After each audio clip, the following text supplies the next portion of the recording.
Пред неколку недели ние, делегација на Достоинство Обединети за Македонија, имавме средба со Бранко Црвенковски и излеговме живи. И ние пред да идеме, викаме, кој знае како ќе биде сега внатре. Бидејќи речиси сите што бевме во таа делегација од двете партии, сме од, така да кажем, од старото ВМРО. Отидовме, но преживеавме. Бидејќи ние таму не се сретнавме со оној Бранко Црвенковски од спотовите на ДПМН, кои што секојдневно можеме да ги гледаме на нивните провладени телевизии. Се сретнавме со еден сосема друг Бранко, Бранко со побелена коса, кој што знае дека во минатото правил грешки, кој што е свесен дека кон бранителите има направено грешки, но кој што е подготвен да ги исправи тие грешки. И ние, како Достоинство, сме подготвени да преговараме со било која политичка партија, која што ќе собере сили, па и храброст, најпосле да ги реше проблемите на македонските бранители, кои што последни гинеа за оваа држава, кои што одбрани оваа држава од наездата на албанските екстремисти во 2001 година.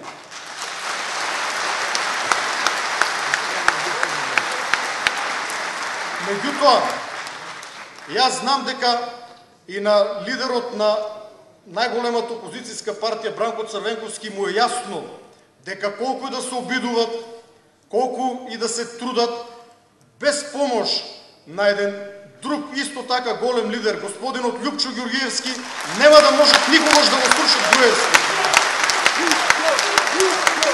Затоа што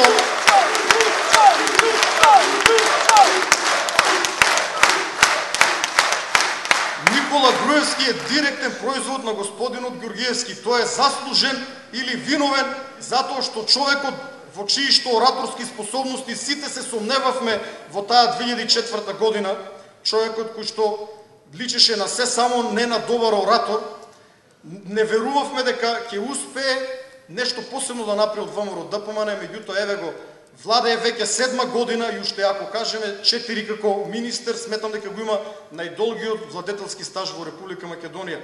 Затоа повторно ќе го повикам лидерот на ВМРО Народна партија, но и најискусниот лидер во оваа четворна коалиција, господинот Ѓорѓиевски.